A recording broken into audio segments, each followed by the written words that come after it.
Hello guys, once again welcome back to the Gatekeepers TV. Of course, this is the health segment, and today we are here at KICC at the Savo Lounge. So welcome to the East Africa Pharma Expo 2025.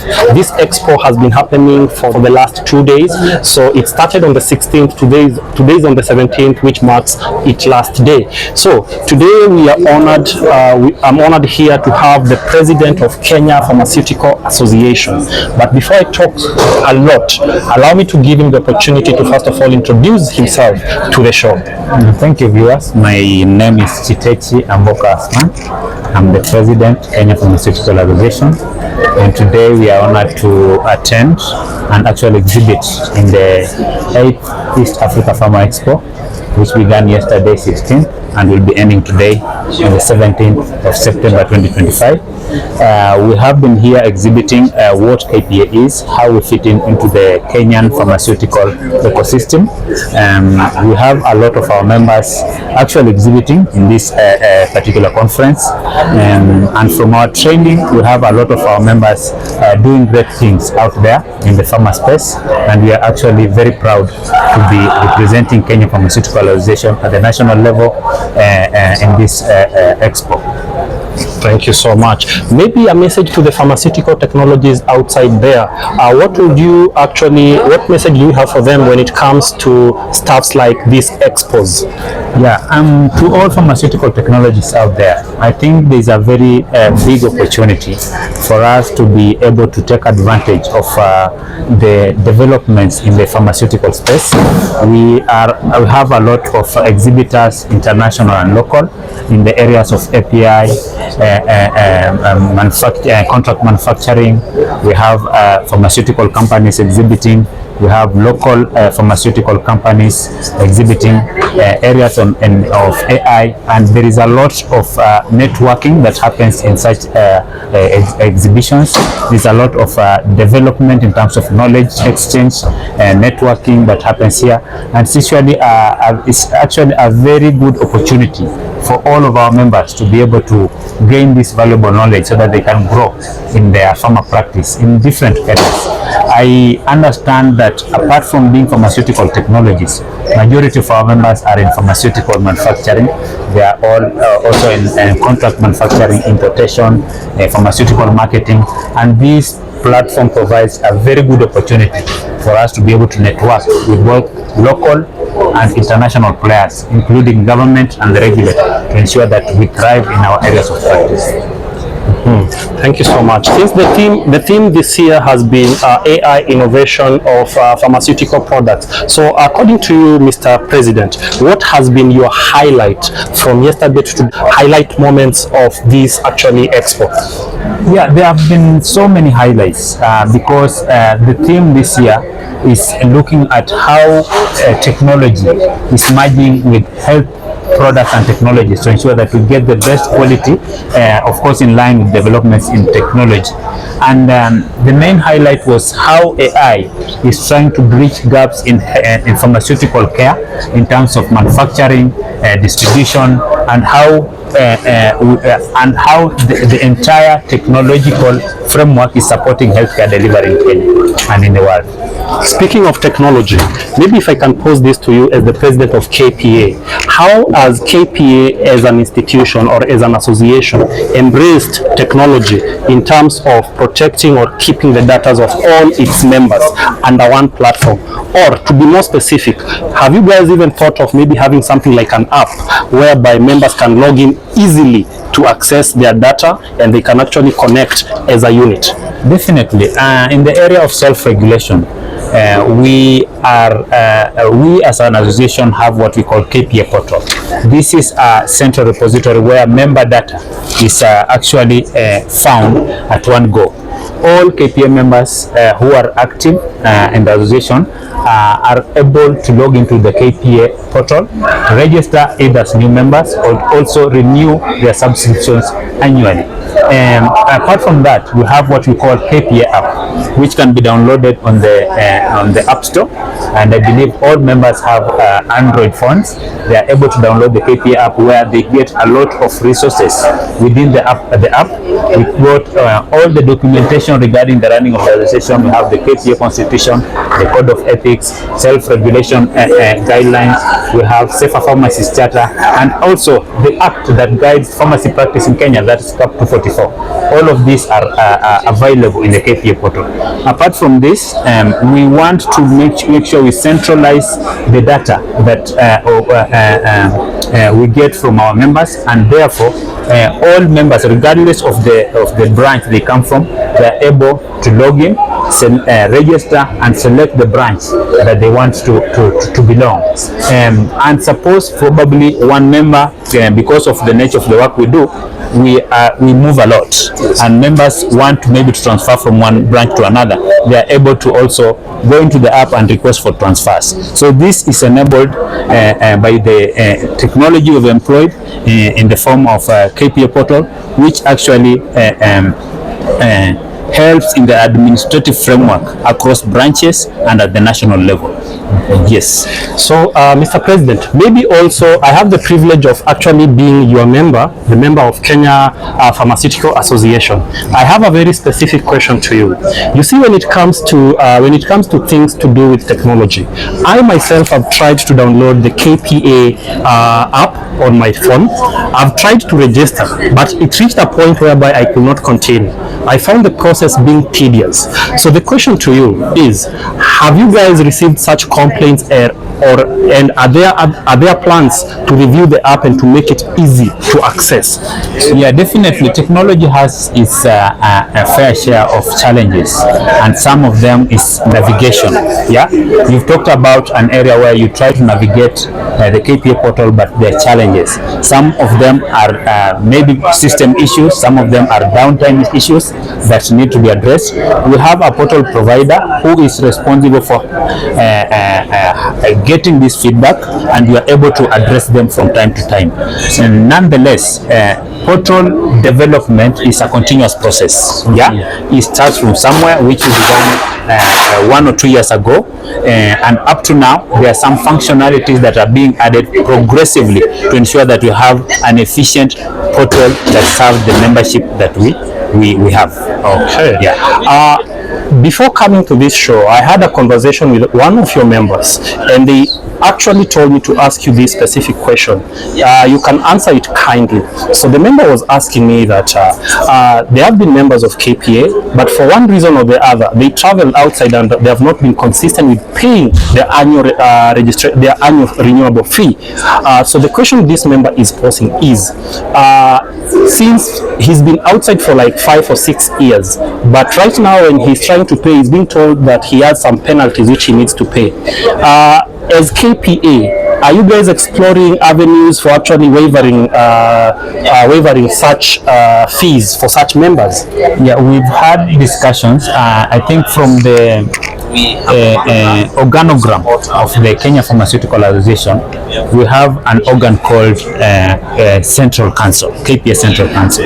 This is an organ that is charged with the responsibility of oversighting the National Executive Council and also ensuring that resolutions of that council and also of the General Assembly, which are the membership, are implemented to the letter.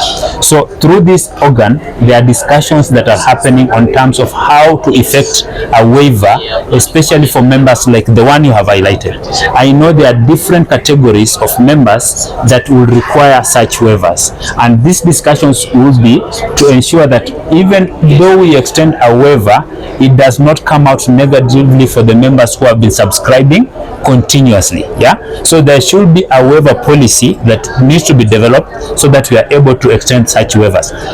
To answer your question directly, we recognize that we've had a fair share of challenges before, and extending a waiver to our members will be an opportunity to restart, so that when we talk about 13,000 members, pharmaceutical technologies who have enrollment numbers in Kenya, when we come to the KPA portal, we are able to find an equivalent number of the same, so that if we are carrying the responsibility of this association as members, it's not just a fraction of the members carrying the responsibility, it's all of us, so that by so doing, the burden will be lightened for all of us, so that we are able to move forward.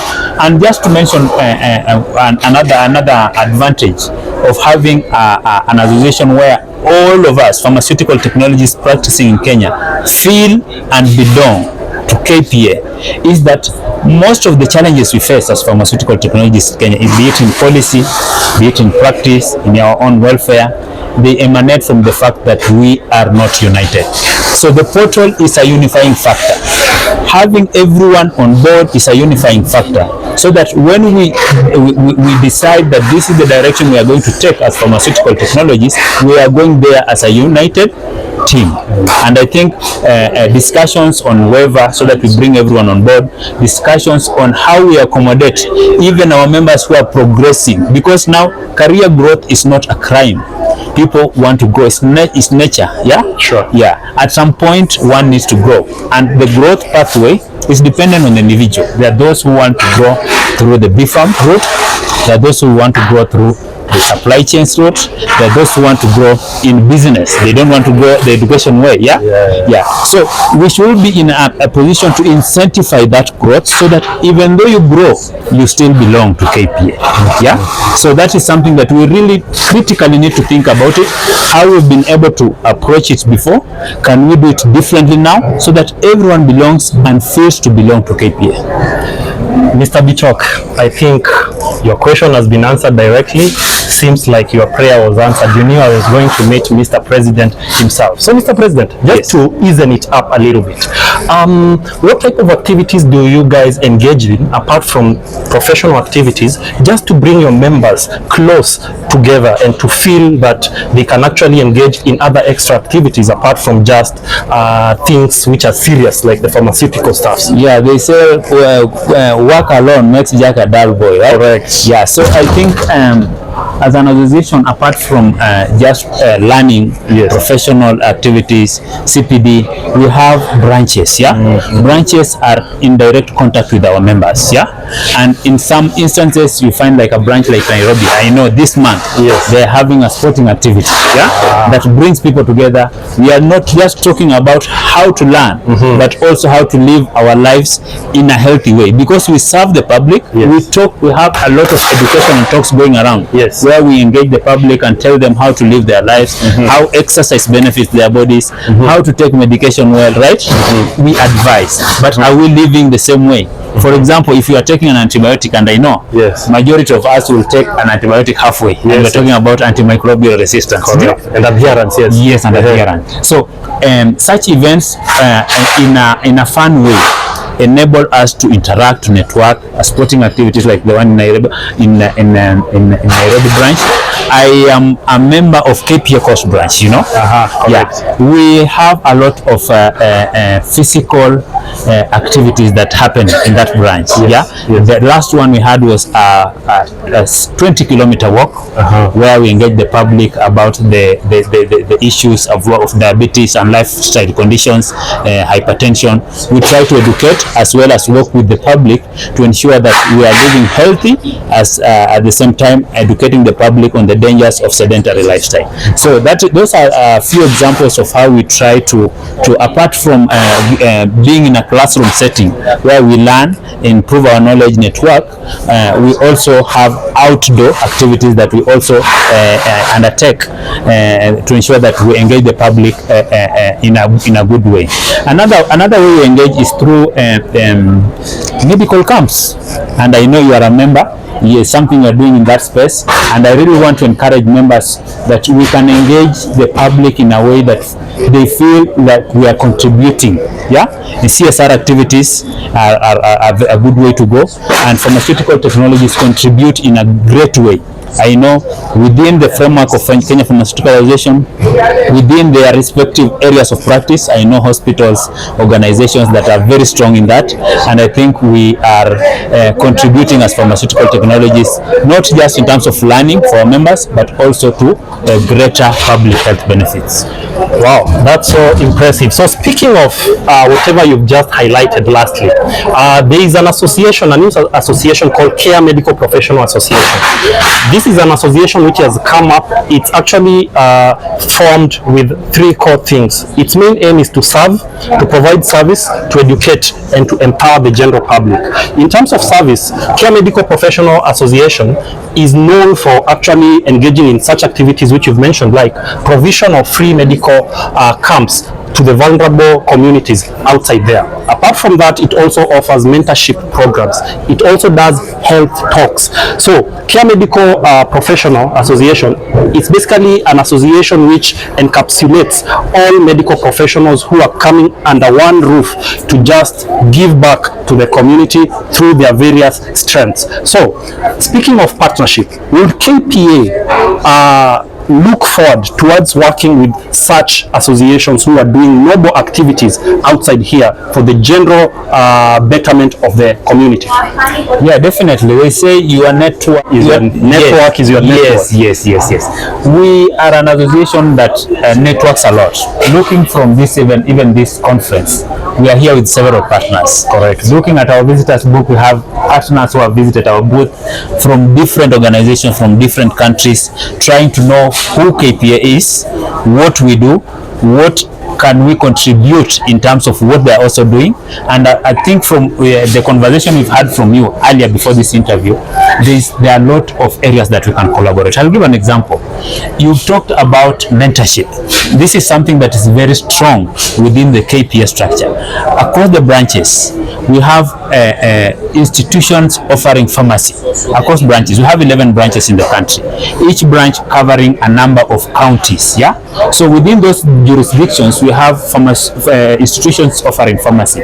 We collaborate a lot with those institutions to ensure that we mentor those pharmacy students to become professionals that are ethical and are responsible in practice when they graduate.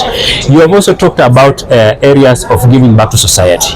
Yeah, I've also mentioned that we do medical camps. Correct. We do, according to the WHO calendar, we organize events that commemorate such events. I've talked about Diabetes Day, World Hypertension Day. I think this month we are talking about World Pharmacist Day. Correct. We are having events across the branches where we commemorate and create awareness to the public, yeah, to ensure that they know the contribution pharmaceutical technologies play in the country, as well as they know how these conditions affect them directly or indirectly. So definitely, from your question, to answer directly, there are many areas of collaboration. We just need to align our efforts and make sure that our efforts are aligned towards the goals and objectives of each organizations we are working with. And definitely we can work with such organizations either nationally or internationally, and we are able to grow KPA in terms of stature, in terms of contribution in the healthcare delivery in Kenya. And maybe just to mention a few areas that we are working on. We have organizations that we are partnering in the area of family planning. Yeah, family planning, where our members, in terms of capacity building, we are able to capacity build our members and their facilities to be able to offer comprehensive family planning services. I'm talking about short-term methods. I'm talking about creating safe spaces, especially within our facilities, so that members of public are able to access FP services from our members. And this partnership spans even to the MOH. We're partnering with PSK, we're partnering with global funders to ensure that we capacity build and enable our members to be able to contribute even in that area. There are many areas of our practice that we collaborate with many other partners. I'll give an example, another example.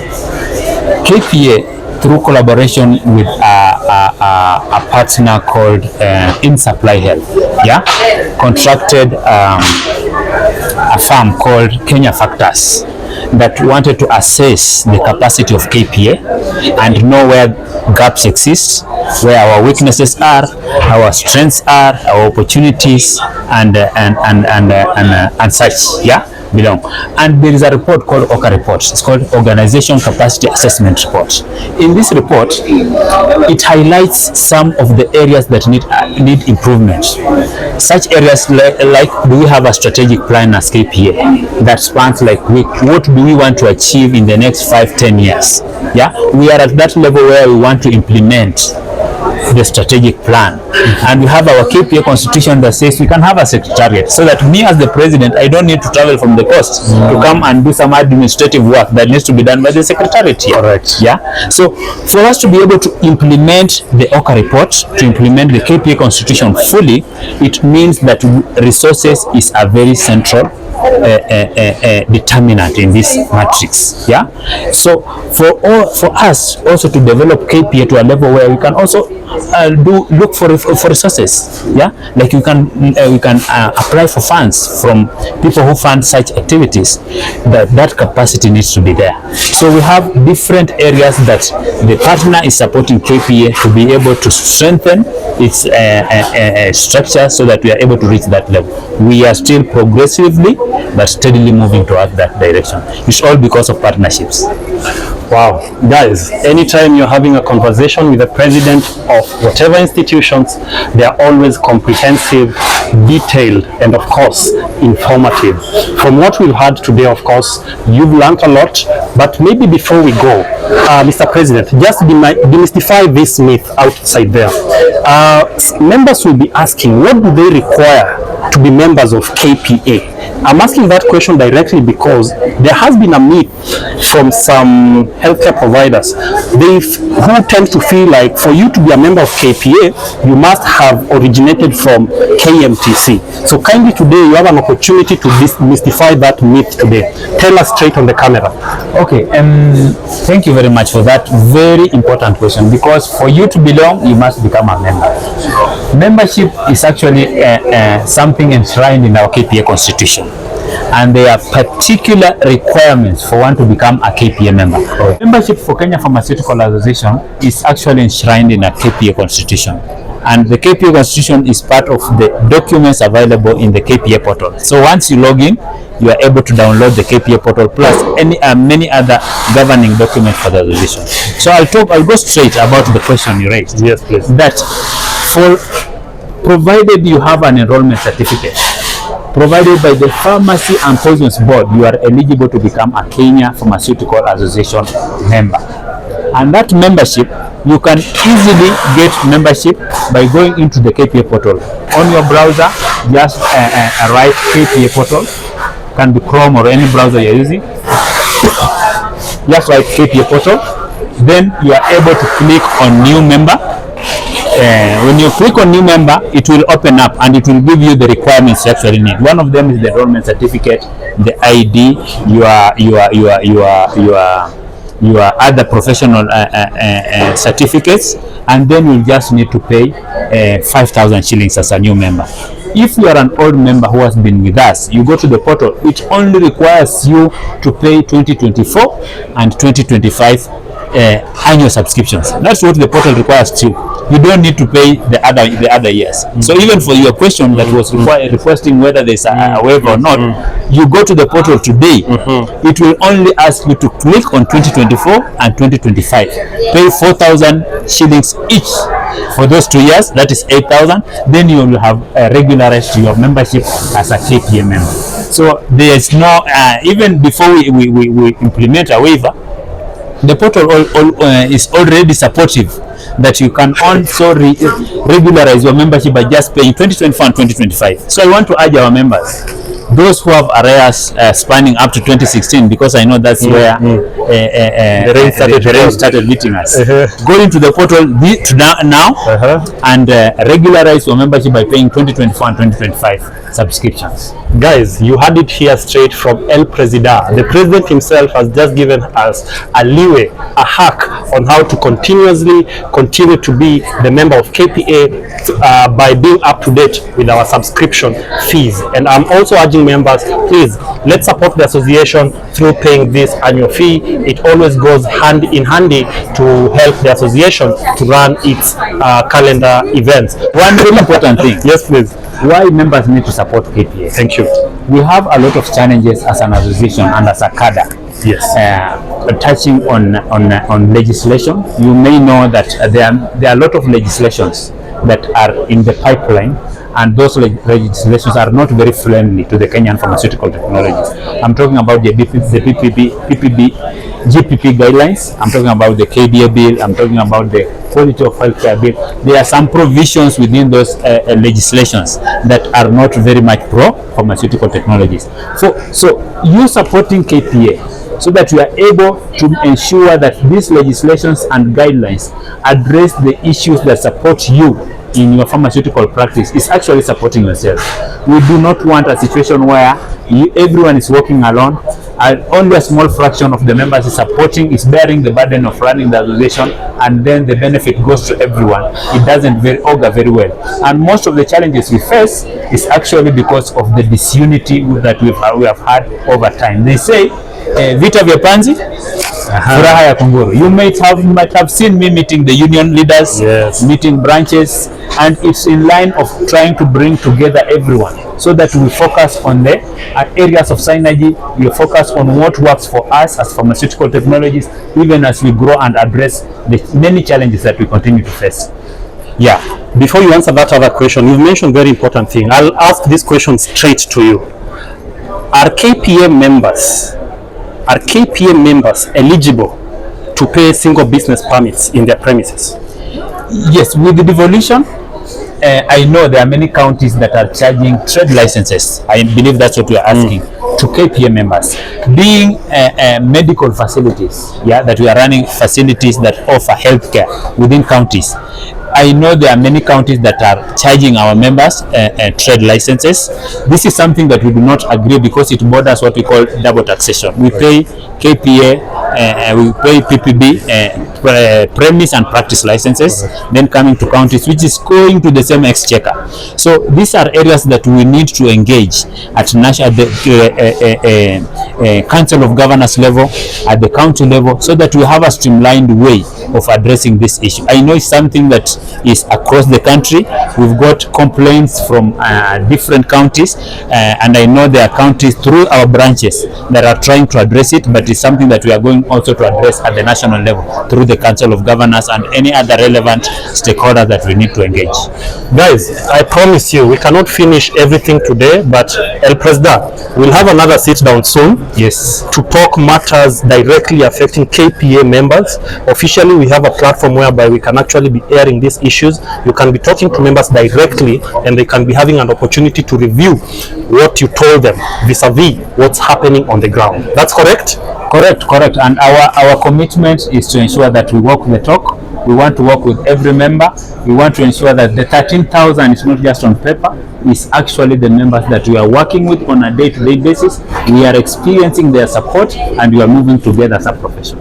Thank you so much, Mr. President. As we finish, yes, we are a podcast which also loves to talk about sports. Yes. By any chance, yes, can you tell us what team do you support outside here? You can tell us locally in Kenya and maybe internationally. You know we are not going to escape that question. Come on, I really wanted to escape that question, but I am a Manchester United fan, and I know we have challenges. Yes, the same way we have challenges here in KPA, we have challenges as a team. But you see, the true worth of a man is not in the challenges they are facing. Okay. It's on how they always come up. Yes, if you are knocked 10 times, you wake up 11. 99, you wake up, you get up 100 times. So whatever it will take, however long, you will still come back strong, no matter what time it takes. Yes. 10 years he mentioned, but the last time Manchester had some glory was like 12 years ago, but I'm not mentioning anything regarding the same. Yes. So Manchester United are not in the Champions League due to obvious reasons, but it is what it is, guys. Thank you so much for honoring an invite on the Gatekeepers TV. Thank you very much. So until next time, thank you so much. Keep it the Gatekeepers TV, keep it KPA, keep it Kampa. Thank you very much. Go to your Google and search which is the biggest team in England today. Sometimes, guys, as we end, Manchester United fans are fond on dwelling on past glories, but please, guys, let it be known that we need to dwell on the current events and the future. Man United. You cannot dwell on past event and still want to try. Otherwise, guys, that's how we end the show. Thank you, guys. Until next time, Thank you, we're out. thank you. Thank you, sir.